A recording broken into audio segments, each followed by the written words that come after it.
My daughter excluded me from her wedding, claiming a truck driver like me isn't sophisticated enough to fit her new life. It hurts to see her look down on me after everything I've done for her. After raising my daughter alone for 15 years, she didn't invite me to her wedding and chose her mother's boyfriend to walk her down the aisle because I wasn't rich or sophisticated enough. On the morning of her wedding, my daughter called me in a panic because her mother had messed up big time. But this time I refused to clean up her mess. I'm sorry if I'm not doing this right. I'm new to Reddit, and I'm posting because I feel really conflicted and just want honest opinions. This is about my daughter, Samantha, Sam, who is 24, but I need to explain our family dynamics before getting into the reason for this post. I'm 51, and I married my ex-wife, Judith, who was 49, when I was 24. We had known each other since we were kids and had always been together. Judith came from a very broken home and spent most of her days at my house. My parents treated her like family, and little by little, we got closer.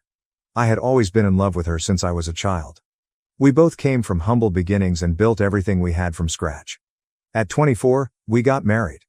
I was a regular truck driver, couldn't afford college, and just wanted to make a living as soon as possible. Judith didn't go to college either. She worked as a waitress at a local restaurant. Between the two of us, we were comfortable. We weren't starving, but we also weren't extremely well off. Then Judith got pregnant. She decided to leave her job and focus on raising the baby. It was a financial strain on us, but it was the best possible option. We didn't have the money for daycare at the time, and I was earning more than her, so it made sense for her to stay home while I provided for the family. I switched companies, got promoted, and my salary increased. By the time Samantha was 3 years old, we were fairly comfortable. Things were better back then. I won't lie, the country's economy was better, so we could afford much more with our limited income than anyone earning the same salary today. We were lucky because, despite being tight, things went pretty well for us. Problems started when Samantha began school. Judith started to get bored at home and said she wanted to go back to work. We had a long discussion and finally agreed that I would reduce some hours and help more around the house, and she would get a job. This suited me fine because I had been working myself to death during all the years Judith stayed home. I worked 11 hours a day, 6 days a week, so when I got home, I was exhausted. I was really happy with the change because it gave me time with my daughter, and the new arrangement worked wonderfully at first. I came home at a reasonable hour and could spend time with Sam. I helped her with homework and felt like I was finally connecting with my daughter after all those years. Judith seemed happy with the change too. She was a bit distant at home, but I understood that her life had been within the four walls of our house for years, and this was her time to get out and relax. I was more than happy to take on the burden so she could have time for herself. Little did I know that while I was busy bonding with my daughter, Judith was looking for a way out of our situation. When she got a job after all those years, it wasn't at her old workplace, it was at a nice cafe frequented by wealthy people. I think being around that kind of crowd made her crave a different lifestyle. I should mention we weren't poor, but we also weren't swimming in gold. She started pushing me to work more hours and make more money, but I didn't want to because I didn't see the need. I preferred to spend time with my daughter and wife rather than slaving away for a few extra bucks that we could really do without. I don't know why or when it happened, but Judith started to resent both me and Sam. Everything came to a head a few months later, when Sam was 7 years old. Judith came home late, drunk as a skunk. She had developed a drinking problem, and no amount of support or counseling could help her get out of it. She came home, and by then I had lost all patience with her. For a long time, I had started to feel like a single dad. Judith used to come home late, and I had to do almost all the chores. I helped Sam with her schoolwork, braided her hair, and got her ready for school. There were days when Sam didn't even miss her mom because she had gotten so used to her absence. So that night was the last straw for me. I told Judith she needed to get her life together and be a mother to our daughter because I was exhausted from playing both father and mother roles. That's when she dropped the bombshell. She told me she wanted a divorce and that she had been having an affair with someone. The following days were a blur. I don't want to bore you with the details. She met someone at the cafe. They hit it off, and they had been having an affair for the past year. The guy, Stevens, 60 years old, was loaded with money, and she left me for him. It hurt like hell, but at least I knew my daughter was safe, and that was what mattered most. She didn't fight for custody. She didn't even want Samantha. I just told her she could do whatever she wanted, but I didn't want her influencing Sam. That worked perfectly for her because her new boyfriend wasn't good with kids anyway. It was like she had completely changed and become someone else. She wasn't the woman I married, and she wasn't Sam's mother. Since then, it's just been Samantha and me. Judith comes and goes as she pleases, bringing expensive gifts for Sam to make up for what she could never do emotionally or physically. But all the responsibility of raising our daughter fell on me, and I tried to do the best I could. It was hard, but I would do it all over again in a heartbeat. Now, getting to the main issue, Sam has been under my care since her mother left. It wasn't ideal for either of us, but it was what it was. I tried to be there for her as much as I could. I never missed a single school meeting, didn't miss her sports events, and took her to most of her parties. I did the best I could. I knew I couldn't do much for her financially, so I tried to be a good father and be there for her. I tried to be her friend, tried to create an open environment at home. I'm not saying I didn't make mistakes, but I always tried to avoid them and do right by Sam as her only parent. However, Sam loved being with Judith. Judith married for money, a lot of it, so she used to compensate with extravagant gifts and things that I couldn't afford. It made me feel bad because I knew I could never give my daughter what Judith could. But at the end of the day, Sam was happy, and that was what mattered most to me. However, I didn't realize that all of this was negatively influencing Sam in some way. She preferred her mother over me because she valued the material goods she received as gifts more than the everyday life we shared. Initially, I let it go because she was a child, and any child would prefer new, shiny toys over the mundane. What I didn't realize, however, was that this was becoming part of her personality and that it would continue into her adult life. When she turned 18, she told me she wanted to be a hairdresser, so I enrolled her in a hairdressing course. She worked very hard, and I was very proud of her. She got her certification and started working very soon. Since then, she started avoiding meeting with me. At first, I didn't think it was avoidance. I simply believed her when she said she was busy and respected that she was starting out in her job, and the first few months can be tough, so I gave her some leeway. I missed her. I missed those moments when it was just the two of us, but I didn't express it to her because I didn't want her to feel guilty. She was an independent person and had every right to live a good life. What had I worked so hard for if not for that? Gradually, I started to realize that she was deliberately creating distance between us. I tried to reach out a few times and even asked if I had done something wrong, but she never revealed anything to me. We weren't distant, but we weren't very close either. I guess that's part of growing up, you drift away from your parents. It just hurt a lot because she was all I had. I never dated anyone again after my divorce from Judith. I was too busy caring for Sammy and working to find time to date. I also didn't want to create a complicated family dynamic, nor did I want her to have any resentment or complaints toward me. She was my only priority, and I was content with how my life was. My duty to my daughter was much more important to me than the loneliness I felt. However, when she started distancing herself, I felt like I had been left behind, like everyone had started new lives while I had been here all along. I didn't know she had reconnected with her mother and had started to prefer her over me. Well, Sam is 24 now, and she got married 2 days ago. In the days leading up to the wedding, there was a lot of drama, and I acted in a way that was very uncharacteristic of me. A few weeks before the wedding, Sam told me that, although I was a very important part of the wedding, she didn't want me to walk her down the aisle. It hurt a lot because I had been waiting for that moment my whole life. I tried not to react badly and simply asked her why she wanted to remove that from her wedding. She told me that she felt it was a very patriarchal tradition and didn't believe in it. I told her I respected her wishes and would be there for her in whatever capacity she wanted me to be. 2 days later, to my absolute horror, I found out that in fact, there was going to be a walk down the aisle, but not with me. Her mother's boyfriend, the guy she cheated on me with, was going to walk her down the aisle. I wasn't supposed to find out. It was an accidental slip from Mark, Samantha's fiancé. I asked Samantha if it was true, but she denied it. I kept pressing, and she finally admitted that yes, she had asked Stevens to walk her down the aisle because he wasn't a middle-class man like me. I don't think I've ever felt something hurt as much as that moment. Even my wife's infidelity didn't hurt as much. Mark tried to take the blame because he realized what he had said. He took me aside and told me that his family was a bunch of Puritans, and just to fit in with them, Sam had asked Stevens to walk her down the aisle. But it was already decided.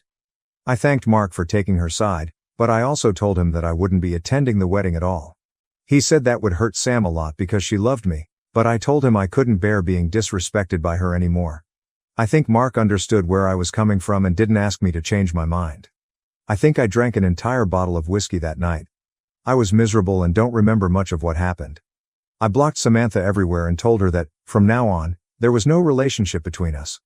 I don't know if she responded to that. I don't even have the heart to unblock her and check because I feel like she doesn't love me at all and doesn't care that I'm not part of her life. That was the last time I spoke to her. Samantha got married yesterday. I didn't attend, of course, but I got a call from her early in the morning, and she was hysterical. She called from a friend's phone, so I was able to talk to her. She was crying nonstop during the call, and it took me a while to understand what she was saying. She just kept repeating that her mother had ruined everything and that she needed me to be there to fix the situation. I asked her what had happened, and she said that Judith had shown up drunk. And when I say drunk, I mean very drunk, and she was interacting with Mark's parents. Now, the problem is that Mark's family is very proper and doesn't appreciate any kind of vulgar behavior. Apparently, that was the reason I wasn't allowed to walk her down the aisle, because I wasn't sophisticated enough. Anyway, Judith showed up drunk and caused a huge scene, leading to a situation where Mark's parents are saying they won't attend the wedding. Sam tried to explain exactly what Judith did between sobs, but I couldn't understand her and, honestly, I wasn't very interested. She had hurt me beyond belief, and there was no going back this time. I was tired of being there for her and cleaning up her messes when she was so ashamed of me that she took away my right to walk her down the aisle. I told her that I was sorry she was going through this, but at this point, and from now on, all I could offer her were words. She had chosen her family, and now she had to live with that. I told her that she had been worried about me embarrassing her and had been so sure of her high-class mother, but in the end, that had backfired, and it was all her fault. I told her I wouldn't come to her rescue and that she was free to do whatever she wanted. I won't lie, it killed me to say that. It felt like I had ripped my heart out of my chest, but I had to do it. I had to set my boundaries. I couldn't let her walk all over me. I had done everything I could for her. I had lived my entire life trying to make hers better, and she just saw me as something to use and feel repulsed and ashamed of. I couldn't take it anymore.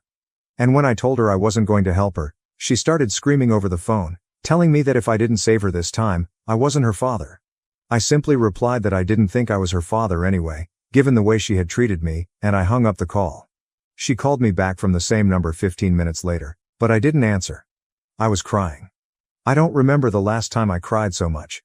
I wanted to be there for my daughter so badly, but she had taken my heart out of my chest and stomped on it like it was nothing. My self-respect didn't allow it anymore. I don't know what has happened. I haven't contacted anyone, and Sam hasn't reached out to me either. Update 1. A lot of people have asked why I harbor so much resentment toward Judith after all these years. Well, if your heart has never been ripped out of your chest, spat on, and tossed aside like trash, you wouldn't understand. I know that she and Stevens have been together for 15 years now, and maybe they are the perfect couple, but guess what? I don't care. I don't care if they're soulmates destined to be together. What matters to me is that she chose to cheat on me and lie to me about the whole thing instead of handling it maturely.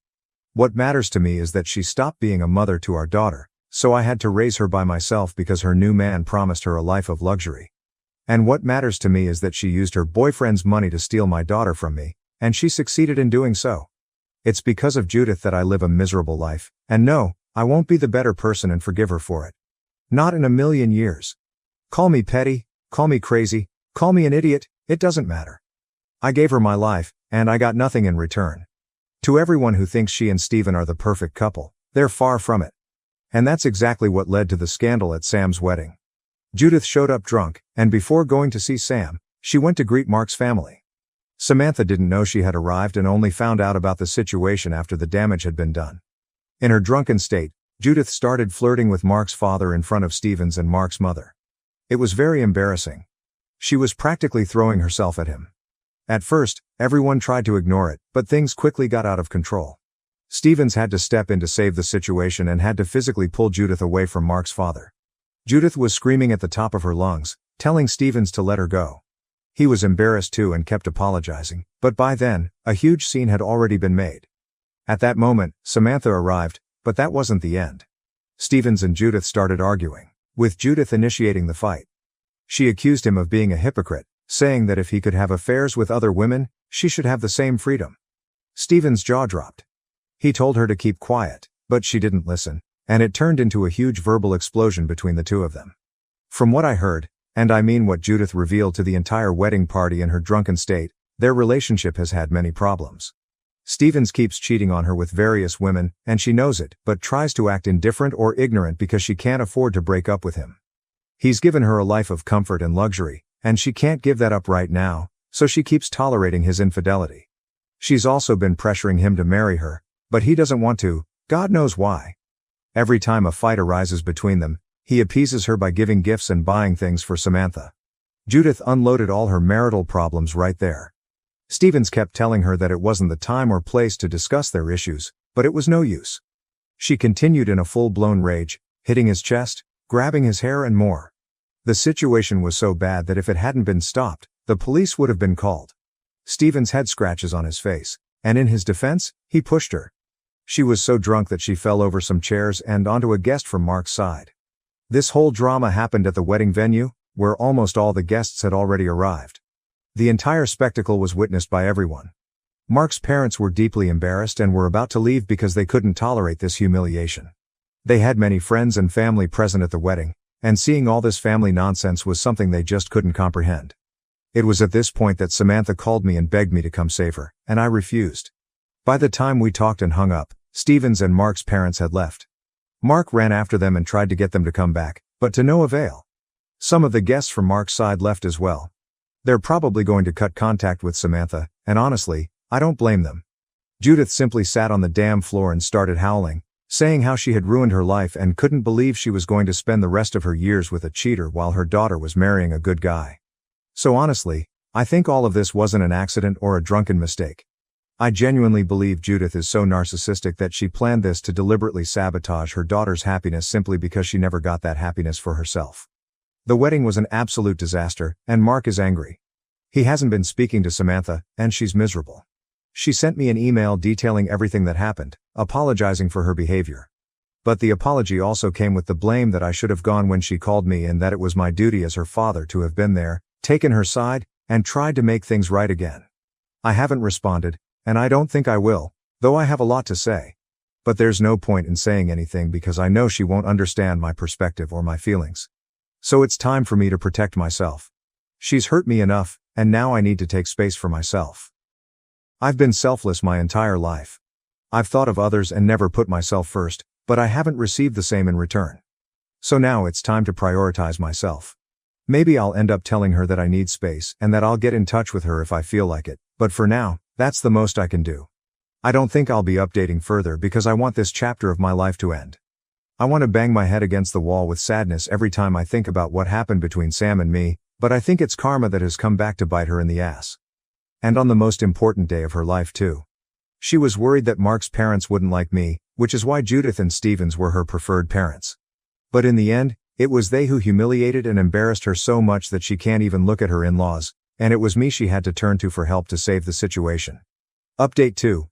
For everyone expecting a dramatic update, I'm sorry to disappoint, but there haven't been any surprising events. A lot of you were hoping that Mark would leave Samantha, but that hasn't happened either. They are still together. If they've had disagreements, I don't know, and I don't want to know. Those are problems between a husband and wife, and they should stay that way. I have no intention of meddling in their lives, and I know I'm not welcome anyway. Even if I were, I don't want to be part of Samantha's life. I've done my duty as best as I could, and now I'm stepping back. I didn't reply to her email. I thought I would, but I realized that even an attempt to ask her to give me space and respect my boundaries would be met with guilt and criticism from her, and so it was literally pointless. In other news, I've joined a motorcycle club in my city, and we meet once a week for drinks. I've made a few friends there, and it feels good to have people to talk to. One of the guys even pushed me to make a dating app profile. He's a young guy, but he seems like a good one. They're all younger than me, so they try to keep me up to date with new things the younger generation is doing. It's pretty entertaining. They set me up with a profile on Boomly and keep asking me if I've matched with anyone. One of them is coming over today to show me how to talk to women and get dates. I feel a little nervous. Honestly, I've never done this in my life, but it's also exciting. I have friends, a social circle, and something to look forward to. I'd rather have my daughter with me and my family back, but I guess we don't always get what we want, and I need to accept that. If I do get a date, I'll tell you how it goes. Please leave some tips in the comments for this old man. Update 3. I have my first date today. I met her on a dating app. It's with a woman named Casey, obviously not her real name. She got divorced a few years ago because her ex-husband was a big mama's boy, and her ex-mother-in-law kept interfering in their relationship. She finally got fed up and said goodbye. There's nothing serious between us right now, we're just meeting for drinks. We've been talking for a while, and I like her a bit. It feels good to talk to a woman and get attention. I've been so starved for that feeling for most of my life. Even during my marriage, Judith wasn't really the expressive or affectionate type, so this is a nice and surprising change for me. God, I feel so stupid having a crush in my 50s, but she's a beautiful, kind woman. I hope the date goes well. My friends have been prepping me for it, and they're even more excited than I am. They came over last night to finalize my outfit for the date. I didn't even know that was so important, but then again, I'm basically an old man now. They've given me a list of do's and don'ts to memorize. All my friends are waiting for the date to end so I can tell them the details. I'm excited too. It feels good to feel young again, to have friends, and to have a life that's not just about responsibilities but also about fun. I've missed this, and I hope this feeling lasts a long time because I've craved it for as long as I can remember. Update 4. I didn't think many people would care how my date went, but some of you have asked and even wished me luck. So, here's my update. The date went very well. We were initially just going to have drinks, but we ended up having dinner and staying late chatting at a cafe. I thought it was going to be harder, but it was the opposite. Casey and I hit it off really well, and that's important. We talked about our lives, and it was really easy to talk to her. So, we'll definitely be having a second date soon since we both felt very comfortable. I know this because, this morning after the date, she texted me saying she had a great time with me. So, we'll probably go out again this weekend. I also have some updates about my daughter, Samantha, although not many. I know she has finally split from Mark. This morning, I received another email from Samantha saying that Mark's family is ashamed of hers and that they don't approve of the marriage. They've had some arguments with Mark and finally decided to separate. If you ask me, I think Mark left her, but the only version of the story I know is that she also blamed me for not fixing any of it. I don't feel guilty as it's not my problem. I don't see myself as Samantha's father. I was for a while, but she chose to cut me out of her life. So, she should ask Stevens to fix her problems now, right? He was part of the problem. Either way, I haven't responded to that email either because I'm not interested, but I thought it was interesting to share this new information since you've all been here for me. In the end, I guess Judith got what she wanted. To ruin Samantha's life so that her own wouldn't feel as bad. Update 5. I don't know how many people will remember my story, but for those who don't, I'll give a brief recap. About 5 years ago, I had an issue with my daughter, who preferred her wealthy stepfather to walk her down the aisle instead of me. Then she called me to fix a problem at the wedding, but I refused to go. Well, today I've returned after all this time just to say that I've married Casey.